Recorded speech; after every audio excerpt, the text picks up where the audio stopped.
Hola mis queridos amigos, nuevamente con ustedes su doctor Tigre que ronca en esta negra noche neoliberal latinoamericana, aunque todo el día parezca tan luminoso porque una nueva luz ha surgido en Ecuador para América Latina. Hoy que somos Maqueño República, es decir, ya no somos Banano República, es una cosita así, sino que somos un Maqueño República, con las camisetas de la seleccioncita del Ecuador, que es lo que nos une a todos los ecuatorianos.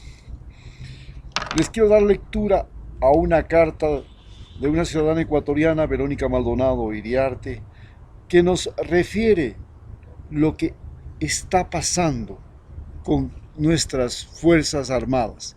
Ella trabajó con las Fuerzas Armadas y sabe muy bien cuáles son la calidad humana de nuestras Fuerzas Armadas y por eso les presento a ustedes su charla.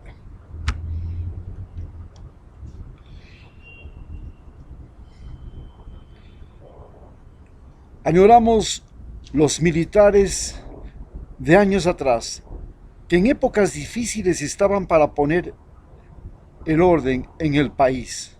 Tomaban la batuta e invitaban a los presidentes de la República que creaban conmoción social a abandonar su cargo y procedían a resolver a través de los estamentos del Estado problemas y el caos social, evitando muertes, daños, sacrificios de todo tipo. Pero hoy los militares, la cúpula, no se pronuncian. Hay un silencio sepulcral que nos hace pensar en un qué me importismo por parte de los que deben tomar conciencia que tienen la facultad de proceder en estas circunstancias, ya que son los llamados a tomar medidas coherentes cuando el poder ejecutivo, legislativo y judicial no han podido arbitrar medidas para solucionar la crisis de un país que ya ha tomado proporciones de alta magnitud con agravantes humanos, materiales, sociales y ahora del índole elemental como el alimenticio, donde comienzan a escasear productos de primera necesidad y cuando la gente no se alimenta, corre el riesgo de entrar en la desesperación y agravar los acontecimientos. Eso es el mensaje que nos envía en su carta Verónica Maldonado Iriarte. Y como vemos atrás, ahí tenemos a nuestro querido Pichincha. Comenzaré a disertar acerca de lo que ella nos ha dicho, recordándoles aquellas frases olvidadas de nuestro himno nacional. Y si nuevas cadenas preparan de injusticia y de bárbara suerte, gran Pichincha, prevén tú la muerte de la patria y sus hijos al fin. Hunde al punto en tus hondas entrañas, cuando exista en tu tierra el tirano, huele solo cenizas que en vano busque el rastro de estar junto a ti. Y del valle a la altísima sierra, que se escuche el fragor de la lid.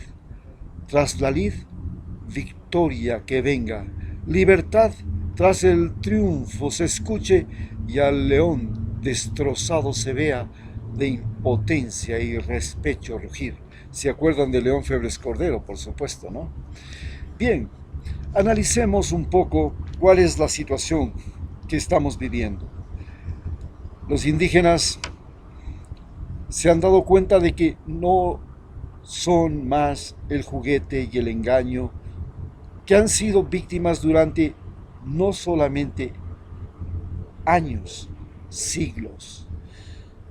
Cuando los españoles llegaron, les ofrecieron paz y amor a través de la Iglesia Católica y les dieron garrote, les quitaron sus tierras, los esclavizaron. Cuando se acabó la colonia española, llegaron los ejércitos del libertador Simón Bolívar y también les ofrecieron libertad. Y tras la libertad no llegó nada, siguieron siendo peones de las haciendas, tenían que soportar el derecho de piernada, que era que sus mujeres vírgenes tenían que acostarse con los patrones. Tenían que caminar por las calles y bajarse de la vereda y sacarse el sombrero cuando pasaba el patrón. En las haciendas de la costa eran contratados por temporadas de cosecha y después botados como basura. Y si morían por la peste, por la fiebre amarilla, por la malaria, uno más que muere. No había importancia. Llegó los gobiernos prometedores después de la década en el siglo XX y con ello llegó Eloy Alfaro. Eloy Alfaro les ofreció a los indígenas libertad, derechos, salud, educación y comenzó a darles escuelas. Les comenzó a dar salud, les dio comunicación vial a través del tren y formó un ejército que también estaban integrados por campesinos de la costa, especialmente los llamados montubios, que subieron a la sierra y conquistaron Quito. Y también grandes cantidades de campesinos indígenas, especialmente de la provincia del Chimborazo, que se sumaron a su ejército y que con recuerdo de eso se cortaron el guango, que se llama el pelo, y se hicieron el corte militar, el corte cadete, que ahora es el que tienen los indígenas de la Sierra Central, para recordar a la hazaña con Eloy Alfaro. Pero llegaron los gobiernos sucesivos hasta que Rafael Correa les dio educación a través de institutos superiores, les dio libre acceso a las Fuerzas Armadas y los campesinos pudieron entonces viajar al extranjero a formarse en las principales universidades del mundo. Se les cambió su modelo educativo, que dolorosamente no lo aceptaron, pero tenían toda la razón de no aceptarlo, porque querían todavía las escuelas unidocentes de educación multicultural bilingüe por dos razones. Primera, porque era un empleo para los indígenas, que eran profesores, y en segundo lugar, porque lo que más que tenían que proteger era el principal vínculo que une a todos los indígenas, su idioma. Y a través de su idioma, recordar sus ancestros y su cultura, y protegerla. Y eso era lo que exigían del gobierno de Rafael Correa, que no lo pudo percibir correctamente.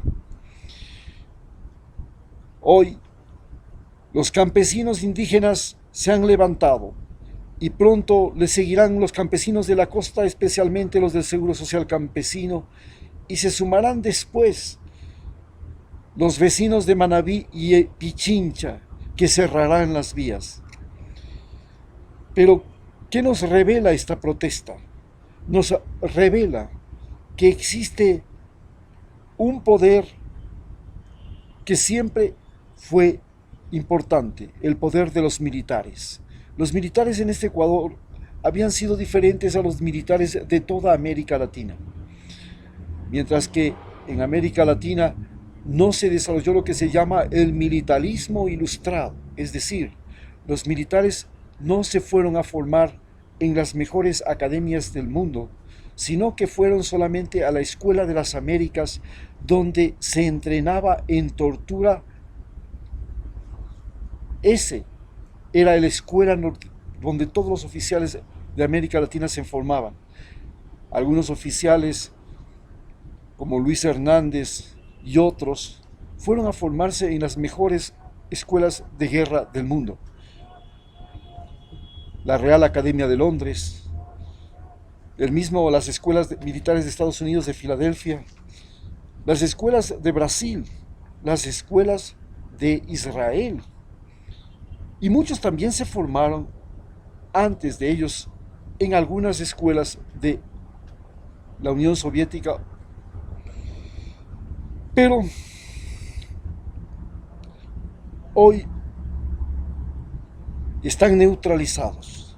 Este gobierno logró incluirlos dentro de la llamada guerra al narcotráfico, y con ese pretexto Lenín Moreno y todos los secuaces de él, que son los asambleístas de Alianza País, que fueron los traidores de su propio partido, porque todo el problema comienza con la traición de los asambleístas de Alianza País.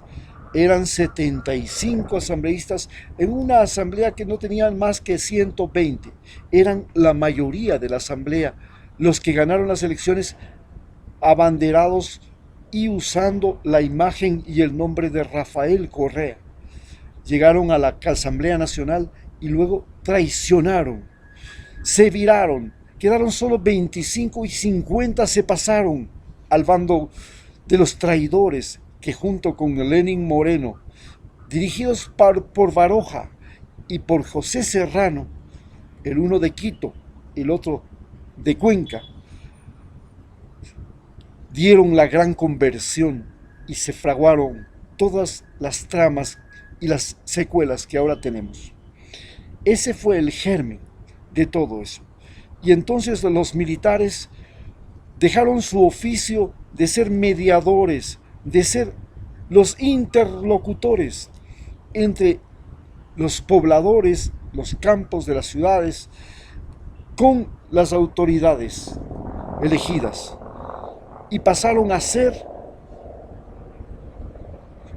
personal al que alimentamos, damos jubilación, damos uniformes, damos entrenamiento, les pagamos todo para que el rato de crisis como el de ahora salgan a disparar contra el pueblo, contra los que les dan de comer, contra los que les alimentan, y sirvan a Estados Unidos específicamente en la denominada guerra del narcotráfico. Y esa guerra del narcotráfico ha convertido a la frontera de Ecuador en una frontera que permite, que impide el libre tránsito entre vecinos como ecuatorianos, colombianos y venezolanos.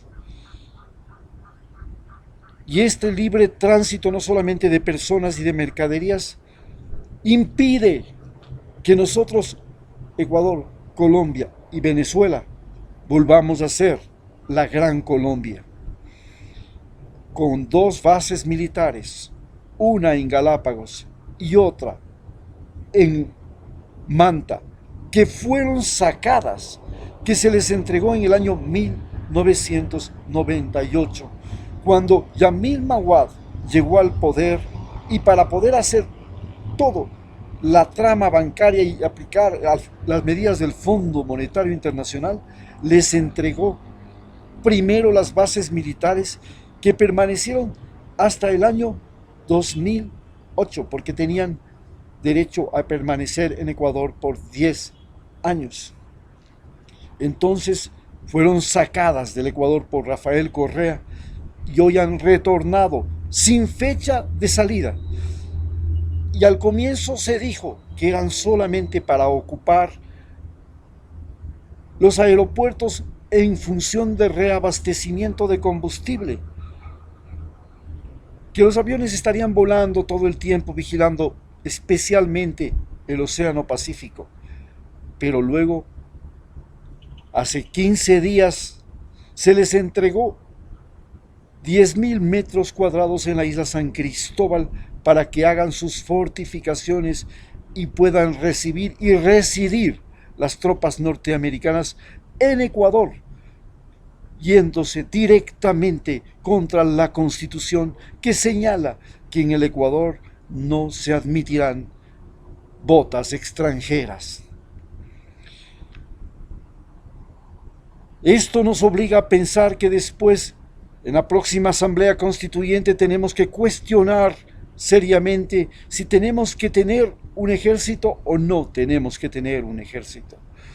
Porque podemos reemplazar, como Costa Rica, el ejército por una policía fronteriza, por una policía naval, por una policía aérea, por una policía de infraestructuras, y por una policía civil y desplazar a los militares que tienen esta función de ser extremadamente costoso. Los países de América Latina no han podido crecer porque más de la mitad de su presupuesto ha sido comido por los ejércitos latinoamericanos, y para poder mantener esta privilegiada vida se han comido la riqueza nacional y han mantenido conflictos internos entre los países. Las fronteras de Ecuador deberían ser fronteras abiertas para peruanos, para colombianos, para venezolanos, para bolivianos que quieran venir y vivir aquí, a cambio de que nosotros también podamos ir y vivir allá, que puedan venir y comerciar aquí libremente sus productos a cambio de que nosotros también podamos vivir y comerciar allá. Ya quisiéramos que eso se pudiera hacer con Estados Unidos, que Estados Unidos nos permitiera a todos los ecuatorianos libre tránsito por Estados Unidos y libre comercio con los Estados Unidos a cambio de libre comercio con ellos y libre tránsito también. No nos oponemos a eso, pero creo que es necesario cambiar las Fuerzas Armadas ecuatorianas porque ellas se han vuelto enemigos del pueblo, como estamos viendo en este momento, y porque ellas nos impiden crear una nueva gran Colombia, que una Venezuela, Colombia, Perú, Bolivia y Ecuador en un solo país. Eso es lo fundamental. Pedimos a las Fuerzas Armadas reflexionar sobre su papel en este momento en que están asesinando y disparando a otros ecuatorianos que les dan de comer, que les pagan su jubilación, que les dan derechos, que les protegen, que los respaldan. Ya no queremos las Fuerzas Armadas para engordarlas en tiempo de paz, para defenderlas como conscriptos y reclutas en el tiempo de guerra y para protegernos de ellas en los tiempos de crisis. Gracias.